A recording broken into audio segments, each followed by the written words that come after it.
सिर्फ जी न्यूज़ पर।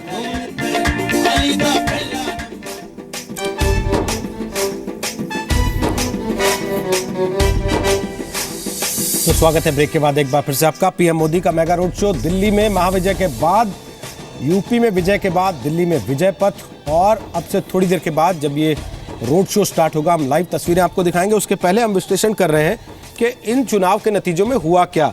तो एक विश्लेषण ये भी देखना बनता है कि उत्तर प्रदेश की पूरी लड़ाई अखिलेश यादव ने लड़ी एक्सप्रेस वे के नाम पर, लेकिन एक्सप्रेस वे पर ही वो हार गए। आगरा लखनऊ एक्सप्रेस वे 60 सीटों से होकर गुजरता है और इन 60 सीटों में से कम 50 सीटें ऐसी हैं जिन पर समाजवादी पार्टी चुनाव हार गई। यानी कि या तो लोगों को एक्सप्रेस वे पसंद नहीं आया, या फिर लोगों को ये बात पसंद नहीं आई कि जो एक्सप्रेस वे अभी पूरा बना ही नहीं, उसके नाम पर चुनाव में वोट मांगने के लिए कोई सरकार कैसे उतर सकती है। हमारा सवाल जो हमने ब्रेक के पहले छोड़ा था, शांतनु जी मैं आपसे पूछता हूँ, ये जो रोड शो प्लान कर रहे हैं वो शक्ति प्रदर्शन है, वो इवेंट मैनेजमेंट है जैसा अभी प्रेमचंद मिश्रा जी कह रहे थे, या वो 2019 की तैयारी है जैसा अभी हम बात कर रहे थे? रोहित जी, जीत का समय है। एक जीत के बाद जश्न मनाया जाता है। हर कार्यकर्ता अपने नेता को देखना चाहता है। हम सबको पता है इस जीत में, ये जीत मोदी जी और अमित शाह जी ने क्राफ्ट करी है, तो उसमें अपने नेता को कार्यकर्ता देखने उतरेगा। तो मेरे ख्याल से वो है वो, उसमें बाकी समीकरण, हर चीज़ में राजनीति लगाना, हर चीज़ में कुछ समीकरण लगाना मेरे ख्याल से हमें छोड़ देना चाहिए। जीत का समय, जश्न मनाया जा रहा है। एक्सप्रेस वे पे मैं, अगर आपने बात कही तो मैंने किताब पे उसमें 4-5 पेज केवल एक्सप्रेस वे पे हैं। पहले आपने ठीक बताया, वो एक्सप्रेस वे पूरा नहीं हुआ है। मैं किताब के लिए करीब 17-18 जिलों में जाना हुआ मेरा क्षेत्रों में। उसमें आपको 4 बार इधर से उतरना पड़ता है, 4 बार इधर से उतरना पड़ता है। हाई कोर्ट ने फटकार लगाई स्पेशली कि आप उसने रिकॉर्ड समय में पूरा किया है, जो उनको मैनिफेस्टो में मेंशन है, आप उसको नहीं मेंशन कर सकते। उनको निकालना पड़ा कि आपने गलत मेंशन किया है, कि वो पूरा नहीं हुआ है। एक बात तो ये। दूसरा देखिए, इस समय गडकरी जी 18 किलोमीटर रोज सड़क बना रहे हैं, जो उन्होंने कहा है मैं कुछ समय में 30 किलोमीटर कर दूंगा। अगर आप 18-20 से माने तो 303 किलोमीटर का एक्सप्रेस हाईवे है, ये आप 15 या 20 दिन में बना सकते हैं। आप 5 साल में 303 किलोमीटर का एक्सप्रेस वे, क्या बहुत बड़ी उपलब्धि है। अगर वो बन भी गया होता तो, अभी तो बना भी नहीं है, तो ऐसी सड़कें तो बनती जा रही। तो क्योंकि हमारी एक्सपेक्टेशन सरकारों से इतनी कम हो गई है, तो कोई कुछ भी कर दे उसके नाम पे वो उसे बोलना शुरू कर देता है। खमरागा, आपको लगता है कि अगर राहुल गांधी ने 3 जीत हासिल की हैं, जैसा अभी वो कह रहे थे कि हमने मणिपुर किया है, हमने गोवा में ऐसी स्थिति में ला खड़ा किया अपने को कि हम सरकार बना सकते हैं, और पंजाब तो हमने शानदार तरीके से जीता है, तो ऐसा रोड शो फिर राहुल गांधी को भी करना चाहिए था। वो तो आए नहीं कल से सामने अब तक। नहीं, पहली बात तो ये कि कांग्रेस इतनी बड़ी पार्टी हुआ करती थी, उनके नेतृत्व में वो सिकुड़ती चली जा रही है। और यूपी जो उसका मेन गढ़ था, जहाँ से कांग्रेस बनी, निकली, फैली पूरे हिंदुस्तान में, वहाँ नदारत है। बिहार में हम देख रहे हैं क्या हालत है, बंगाल में ख़त्म हो गई, दिल्ली में नहीं है, और हरियाणा में नहीं है, बहुत वीक हो चुकी है वहाँ पे। पंजाब का इलेक्शन जीते हैं खाली, और फिर मणिपुर, और ये इनसिग्निफिकेंट बहुत छोटी छोटी स्टेट्स हैं, वहाँ पे जीतने से कोई बहुत बड़ा पॉलिटिकल असर नहीं पड़ता। और दूसरी बात ये है कि कांग्रेस पार्टी जिन लोगों के कारण हारी, वो आज भी उसी पार्टी में उसी तरह वही नेता बने हुए हैं, वही लोग, वही चेहरे, वही तमाम। ये बड़े अफसोस की बात है, इतनी बड़ी पार्टी, इतनी पुरानी पार्टी होने के बाद।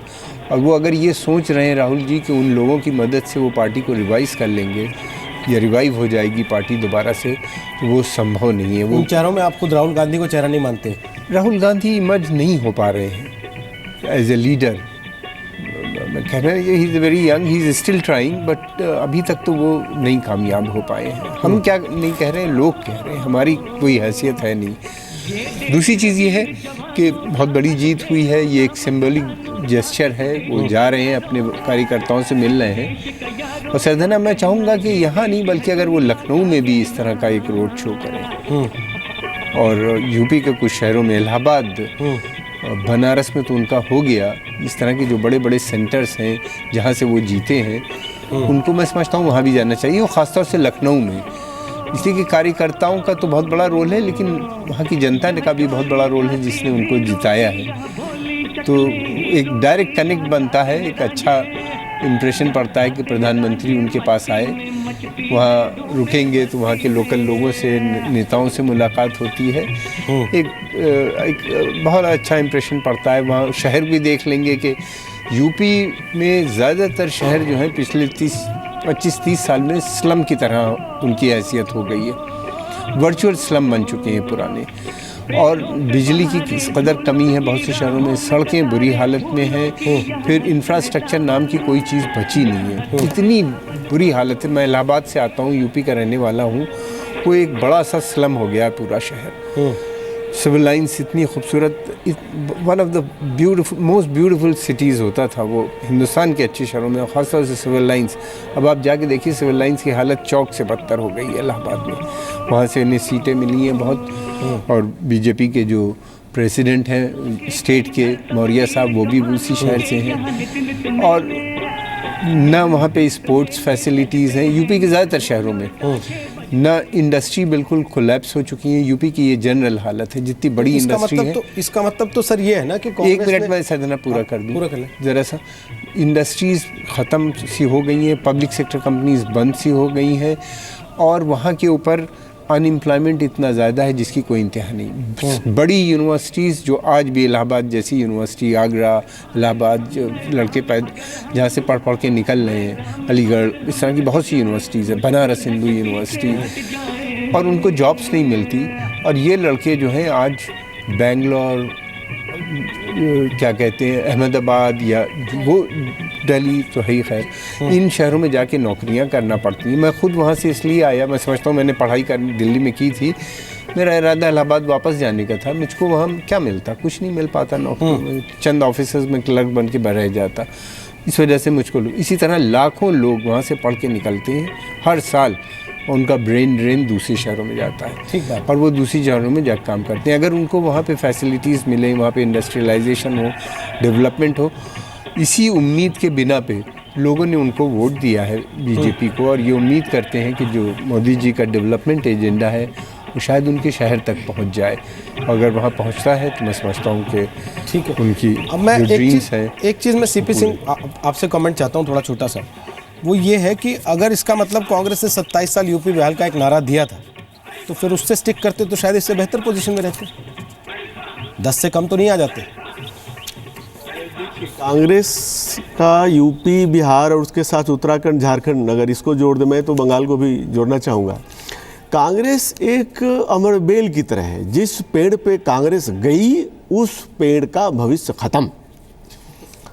ये 1947 से लेके आज तक का यही इतिहास है। यानी हम आपकी गरीबी नहीं मिटाएंगे, हम आपके साथ गरीबी का धंधा करेंगे। So from poverty alleviation to the business of poverty, ये कांग्रेस के केंद्र में है। और ये इसलिए ज़रूरी था कि राष्ट्रीय पार्टी को पंडित नेहरू के आशीर्वाद से और बाद के नेतृत्व ने उसको एक फैमिली बिजनेस बना दिया। और फैमिली बिजनेस बनाए रहने के लिए ज़रूरी है, उस सरनेम के बने रहने के लिए ज़रूरी है कि आप हमारे सामने भिखमंगे की तरह कटोरा लेकर के आए। उसी वजह से मोदी की जीत हुई है कि जनता, वो अदनान सामी का गाना है शायद, कि मुझको भी तो लिफ्ट करा दे, उसे दिलाया मुझे दिला दे, डॉलर दिला दे, पाउंड दिला दे। तो जनता को जो डॉलर, पाउंड, दिनार, रियाल दिलाएगा उसको जनता वोट देगी। तो आपको लगता है मोदी दिला देंगे? बिल्कुल दिला देगा। किस आधार पे लगता है आपको? इसलिए लगता है कि जो गवर्नेंस है मोदी का, पिछले 3 साल का इधर देखिए लगभग, और 12-13 साल का आप गुजरात का देखिए। इवेंट मैनेजमेंट करते हैं। देखिए इवेंट मैनेजमेंट उनका कहना काम है, कहना चाहिए, लेकिन मैं आपको कुछ तथ्य देना चाहता हूँ। 1737 से लेके 2002 तक शायद ही कोई साल है जब गुजरात में दंगा नहीं हुआ।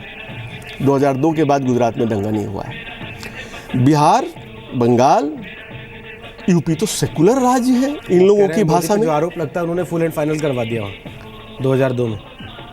नहीं, आप जरा सवाल जरा सीधा पूछे ताकि सीधा जवाब दूँ। सीधा ही सवाल है। आरोप तो उन्हीं पे लगता है ना कि उनकी सरकार रहते उस वक्त होने दिया गया, यही आरोप लगा ना उनके ऊपर। अच्छा देखिए, तो मैं आप 2 मिनट ज़्यादा समय देना पड़ेगा क्योंकि मामला बड़ा है ये। किसी भी मुख्यमंत्री को या नेता को जब आप दंगों के लिए जिम्मेदार मानते हैं तो आपको एक सवाल जरूर पूछना चाहिए कि दंगा शुरू होने के बाद उसने क्या क्या किया।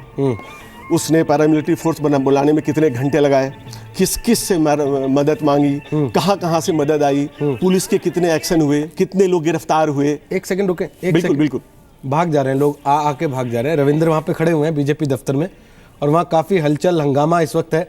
रविंद्र, कौन लोग हैं आपके साथ, कौन कौन नेता हैं, और उनसे पूछे तो कि रोड शो कर क्यों रहे हैं?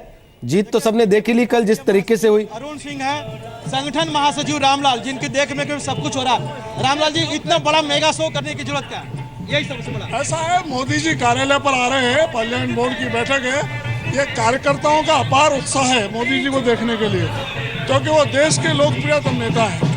उनकी नीतियों पर जनता ने मोहर लगाई है, और आज भी यदि उत्साह प्रकट नहीं करेंगे कार्यकर्ता तो देखो भाई कब करेंगे। इस जीत का श्रेय मोदी जी को ही है सबको। हाँ, और इस तरह कार्यक्रम आप पूरे देश में करेंगे? देखिए, भारतीय जनता पार्टी के कार्यकर्ता उत्साहित हैं। देश की जनता का आभार है। माननीय प्रधानमंत्री जी केंद्रीय कार्यालय आ रहे हैं, और केंद्रीय कार्यालय में देखिए इधर जनसमूह उधर जनसमूह कार्यकर्ता आए हुए हैं माननीय प्रधानमंत्री जी का स्वागत करने के लिए, अभिनंदन करने के लिए। अरुण जी 2014 में जब जीते थे उस समय भी कार्यकर्ता आकर के प्रधानमंत्री जी का स्वागत अभिनंदन किए थे। आज भी देखिए किस प्रकार से जोश उमंग से कार्यकर्ता यहाँ पे भारतीय जनता पार्टी के खड़े हैं। आप समझिए, इधर भी लाइन है उधर भी लाइन है, चारों ओर कार्यकर्ताओं का उमंग चरम पे है।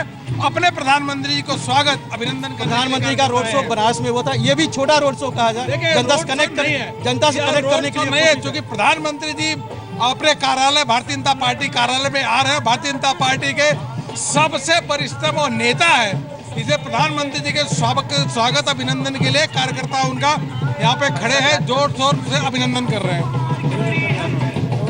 जल्दी में है। बिल्कुल रविंद्र, वापस आते हैं आपके पास, आप रहिएगा वहीं पर। सबसे बड़ी बात है कि इस तरह और लोगों से बात कराइएगा वहां से, जब वापस लौटेंगे तो आप रहिएगा वहीं पर। और तस्वीर दिखा रहे हैं रविंद्र वहां से, देखिए कितनी भीड़ है वहां, और बाहर ये जिस तरीके से कैमरे लगे हैं, बड़ी तादाद में लोग आ गए हैं, जश्न मनाया जा रहा है। प्रेमचंद मिश्रा जी, आपने सिंह साहब की बात सुनी कि पॉवर्टी एलिमिनेशन की जगह पॉवर्टी बिजनेस था, और इसलिए आखिरकार लोगों को ये कहना पड़ा भाई मुझको भी तो लिफ्ट करा दे, और जो लिफ्ट कराने की उम्मीद जिससे बंधी उसको उन्होंने वोट दे दिया। मानते हैं आप ऐसा?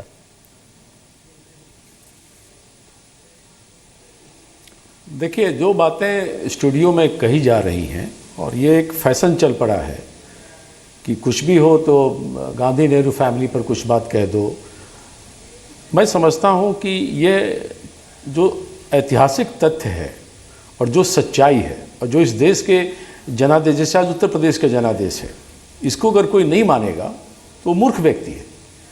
अगर हम 60 साल इस देश पर राज किए और अगर गांधी नेहरू परिवार को लगातार लोगों ने चुनकर भेजा, कोई मनोनीत या ज़बरदस्ती के प्रधानमंत्री नहीं हम बने, हम ज़बरदस्ती सत्ता में नहीं बैठते थे। इसी देश की जनता, इसी उत्तर प्रदेश की जनता ने हमें बार बार चुनकर भेजा है।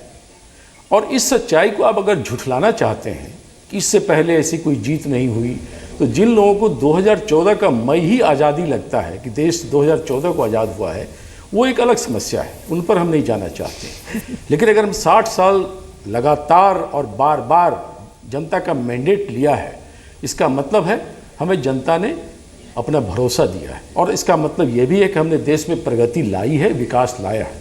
अब इसको जो कुछ लोग हैं मुट्ठी भर जो स्टूडियो में बैठ के बात करते हैं कि वे नहीं माने, वो उनकी स्वतंत्रता है। लेकिन एक बार नूपुर कुछ कहना चाह रहे हैं, वो इंटरव्यू कर लें फिर आप।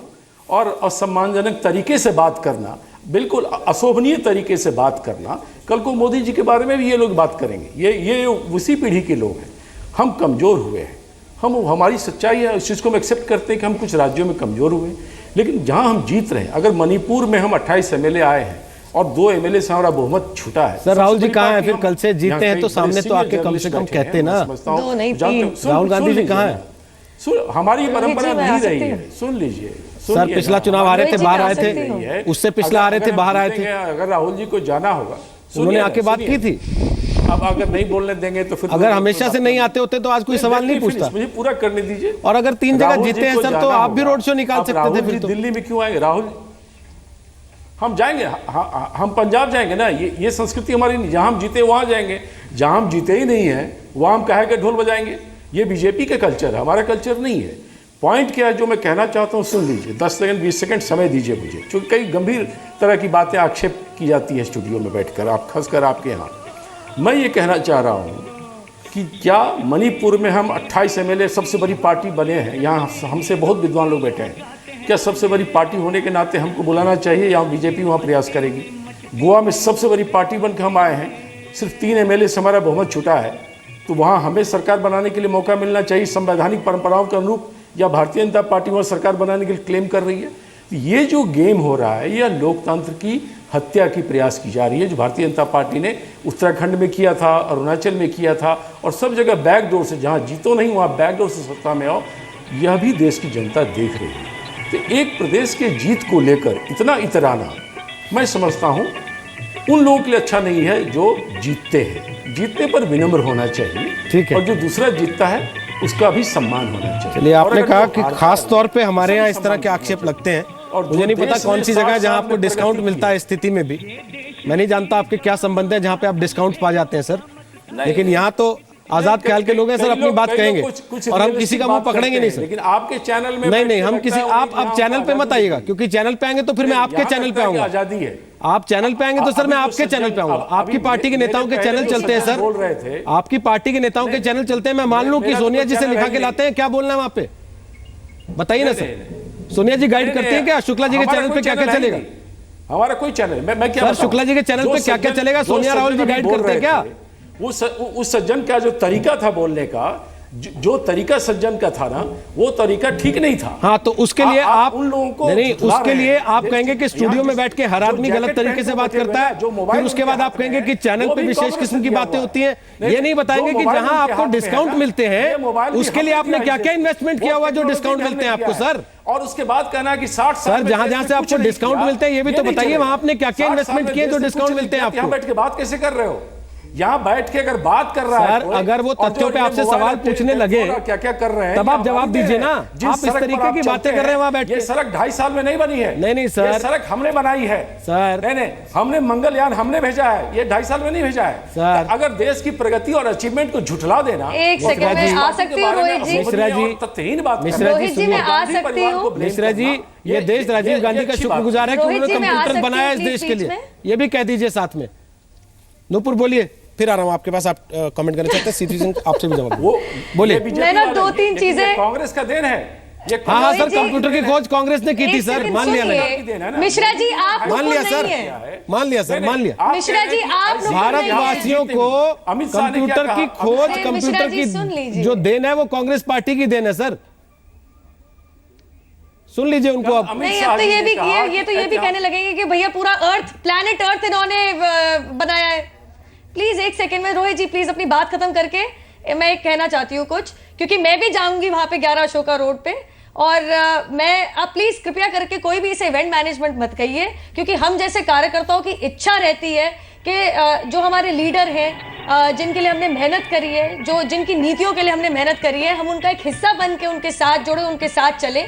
और अगर ये शक्ति प्रदर्शन है तो सिर्फ इसी चीज की शक्ति प्रदर्शित हो रही है इससे कि कास्ट और रिलीजन की वोट बैंक पॉलिटिक्स का बिल्कुल कम से कम उत्तर प्रदेश में बिल्कुल हार हुई है। और दूसरी बात मैं आपको एक बार कहना चाहूंगी, आपके एक पैनलिस्ट ने एक बात बहुत अच्छी करी। पहले एक नारा था गरीबी हटाओ, फिर नारा आया गरीब हटाओ, और बहुत ऐसे मनोवैज्ञानिक हैं जिन्होंने अपनी किताबों के अंदर ये रिकॉर्ड कर रखा है, और भली भांति रिकॉर्ड कर रखा है कि गरीब को गरीब रखने में ही कुछ लोगों की, कुछ राजनेताओं की राजनीति चलती आई है, नहीं तो रायबरेली और अमेठी की ऐसी हालत ना होती है, सब जानते हैं। और मैं कृपया करके इनसे कहना चाहूंगी कि कम से कम देखिए, जनता जनार्दन ने अपना मतदान दे दिया है, और उन्होंने किसके पक्ष में दिया है और कैसी भारी माध्यम में उन्होंने भारी बहुमत से बीजेपी को जिताया है उत्तर प्रदेश के अंदर, उत्तराखंड के अंदर। इसको हम अपने सराखों पर रखते हैं, और थोड़ी ह्यूमिलिटी आनी चाहिए। अब मैं एक राजनेताओं की एक बात और कहना चाहूंगी, रोहित जी जरा ध्यान से सुनिएगा। नेता वो नहीं होते जो सिर्फ जीत के लिए वाहवाही लूटने आ जाते हैं, नेता वो भी होते हैं जिनकी वजह से हार हुई है उसकी जिम्मेदारी भी लेने आते हैं, वो नहीं जो बस दिल्ली छोड़ के भाग जाते हैं और कहीं पे नहीं दिखते हैं हारने के बाद। ठीक है, अवनीश जी आप कुछ बोलना चाह रहे हैं, बोल लीजिए। रोहित जी, मुझे लगता है कि प्रेमचंद मिश्रा ने जो बातें कही हैं बड़ी महत्वपूर्ण है, उनको खुद उसका जवाब देना चाहिए। उनका कि एक समय पूरा देश इनकी पार्टी को चुन के नहीं भेजता था, और अब इनकी पार्टी को 7 सीटें भी उत्तर प्रदेश में नहीं मिल रही, तो क्यों नहीं मिल रही ये बात कहने को, स्वीकार करने को तैयार नहीं है कि इनका नेतृत्व ऐसा है। ये बात सुनने को तैयार नहीं, ये बात मानने को तैयार नहीं है। वो खुद ही कह रहे हैं कि एक समय पूरा देश इनकी पार्टी को चुन करके भेजता था, और आज उत्तर प्रदेश में 7 सीटें भी नहीं, जूनियर पार्टनर रह के गए और सिर्फ 7 सीटें आई। बात ये है कि जब तक ये लोग समझेंगे नहीं नरेंद्र मोदी के कार्यशैली को, तब तक ही यही कहेंगे कि दिल्ली में एमसीडी का चुनाव है इसलिए वो रोड शो कर रहे हैं। इससे ज़्यादा बेहतर है कि उनको समझना, आज अगर देश का 1.5 करोड़ आदमी या 1.25 करोड़ आदमी सिर्फ प्रधानमंत्री की एक अपील पर अपनी सब्सिडी छोड़ता है, तो वो किसी के फटे कुर्ते दिखाने पर उस पर विश्वास नहीं करता। वो कितना मर्जी कह ले दूसरा व्यक्ति कि ये सूट बूट की सरकार है और मेरा फटा कुर्ता है, मैं 1.5 करोड़ की कार में बैठ करके फटे कुर्ते में पहन के आता हूँ, ये देश अब विश्वास करने वाला नहीं है। जब तक ये समझेंगे नहीं नरेंद्र मोदी को, तब तक ये नरेंद्र मोदी से इसी तरीके से परास्त होते रहेंगे। इस रोड शो को, ये this is not road show, this is just उल्लास, और एक होली का अवसर भी है। वहाँ पर आप ये समझिए ना कि कार्यकर्ता वहाँ इकट्ठे होंगे, वहाँ पर मिलना चाहते हैं अपने नेता से। नेता अगर अपने कार्यकर्ताओं से मिलना चाहता है तो इसमें इनको एमसीडी का इलेक्शन दिखाई देता है। जब तक ये इस चश्मे से देखते रहेंगे तब तक इनका कुछ होने वाला नहीं है। बोलिए, फिर गंगा आप बोलिए। कांग्रेस को एक चीज़ और समझनी है कि यहाँ जो वोटर हब है उसमें 70% वोटर इंडिपेंडेंस के बाद पैदा हुआ है। अब ये पुरानी बातें करने का वक्त चले गया है। कांग्रेस के पास अभी भी टाइम है, पूरी हिंदुस्तान में वो कहीं ना कहीं किसी न किसी रूप से मौजूद है, पर बिना लीडरशिप के वो कहीं आगे चल ही नहीं सके, दलदल जैसा हो गया है। और एक हार, 2 हार, 3 हार, इतनी हारों के बाद भी अगर कांग्रेस नहीं समझती है या नहीं समझ पा रही है या नहीं समझ सकती है, तो ये मेरे को तो लगता है कि राजनीति में औरों के लिए बहुत फायदेमंद बात है। तो इस इलेक्शन में एक चीज़ कम से कम खुल के बिल्कुल सामने आ गई कि ये फैमिली बेस्ड इंटरप्राइजेस जो बनाई गई हैं पिछले कुछ दिनों में, कि एक फैमिली वो उसकी एक पार्टी में के ज़रिए अपना वो नियुक्त करके लोगों को, अपने पसंद के लोगों को पोजीशन दे के, और उनका एक सेकंड और कोई नहीं है, नहीं, एक सेकंड, तो वो इस तरह की जो राजनीति थी, या धर्म के नाम पे या जात के नाम पे जो पॉलिटिक्स करी जा रही थी, वो जनता ने उसको रिजेक्ट कर दिया। ठीक है, ये बात समझना होगा, जिससे कि जब तक कि पार्टी के अंदर इनर डेमोक्रेसी नहीं आएगी, कांग्रेस भी नहीं रिवाइव कर पाएगी, और ना ही कोई दूसरी पार्टी। एक पार्टी के बताइए 22 लोग इलेक्शन लड़ रहे थे, मुलायम सिंह साहब की पार्टी के, सपा के, तमाम जगहों से उनके परिवार के जितने सदस्य थे सबको टिकट दिए गए, सब लड़ रहे थे। तो जनता, आम जनता का पॉलिटिकल कॉन्शियसनेस बहुत बढ़ चुकी है, समझ बहुत आ चुकी है, वो कनेक्टेड है, 24 आवर न्यूज़ देख रहा है, ब्रेकिंग न्यूज़ उसको मिल रही है गांव के अंदर। तो ये सोचना कि हम दे सकते हैं, हम ही राज कर सकते हैं, हम ही वो कर सकते हैं, ये नहीं चलने का, अब ये ख़त्म हो चुका है। गंगा, आप कमेंट करना चाहते हैं? उसके पहले एक तस्वीर दिखा दें, अच्छी तस्वीरें वहाँ से आ रही हैं। देखिए, वहाँ पर काफ़ी भीड़ जुट गई है, ब्रह्म प्रकाश वहाँ मौजूद है, और ये तस्वीर बता रही है कि प्रधानमंत्री मोदी आने वाले हैं किसी भी समय। ब्रह्म प्रकाश, कितनी देर लगेगी पीएम को आने में, और उसके बाद क्या वो पैदल जाएंगे यहाँ से पार्टी मुख्यालय तक? कितनी दूरी है? बिल्कुल रोहित, मैं आपको सीधे तस्वीरों के जरिए बताता हूं। सबसे पहले मैं आपको गोलचक्कर की वो तस्वीर बताता हूं जहां से प्रधानमंत्री शुरू करेंगे। आप जो ये तस्वीर देख रहे हैं, प्रधानमंत्री अशोका रोड का ये पॉइंट है गोलचक्कर का, इस जगह पर पहले उतरेंगे और इसके बाद उनके पैदल जाने का कार्यक्रम है रोहित, अभी तक जो बताया जा रहा है। तमाम कैबिनेट मिनिस्टर्स बीजेपी दफ्तर आ चुके हैं और अब पुलिस पूरे रास्ते को खाली करा रही है और कार्यकर्ताओं को किनारे कर रही है। जैसे आपको दूसरी तरफ की तस्वीर बताएं, तकरीबन दूरी इस गोलचक्कर से 200 से 250 मीटर कह सकते हैं। 3 से 4 बंगले बीच में पड़ते हैं। इसके बाद बीजेपी दफ्तर है और ये 250 लगभग 250 मीटर की दूरी प्रधानमंत्री पैदल तय करेंगे, जैसा अभी तक कार्यक्रम है। और देखिए आप, पुलिस जो कार्यकर्ता बीच इस रास्ते में थे उनको अलग कर रही है। वो साइड में कार्यकर्ता दोनों तरफ होंगे और प्रधानमंत्री इस रास्ते से गुजरेंगे। और इसको जो नाम दिया गया है वो नाम रोड शो नाम नहीं दिया गया है पार्टी की तरफ से। अभी संगठन मंत्री रामलाल जी से हम बात कर रहे थे तो उनका कहना था ये रोड शो नहीं है, ये कार्यकर्ताओं और जनता का धन्यवाद करने के लिए प्रधानमंत्री पैदल इस जगह से पार्टी दफ्तर तक आएंगे। और ये जन अभिनंदन का कार्यक्रम उन्होंने दिया है कि लोगों का धन्यवाद करने के लिए प्रधानमंत्री इससे गुजरेंगे। लेकिन इसके रोहित में एक बात और आपको बता दूं कि इसके राजनीतिक मायने भी है कि कुछ महीनों बाद एमसीडी के चुनाव होने हैं और इन परिणामों के बाद बीजेपी के जो कार्यकर्ता हैं दिल्ली में, उनमें एक नया जोश आया है। तो ये भी इस लिहाज से ये भी संकेत देने के लिए इसके कई ये मायने निकाला जा रहा है रोहित।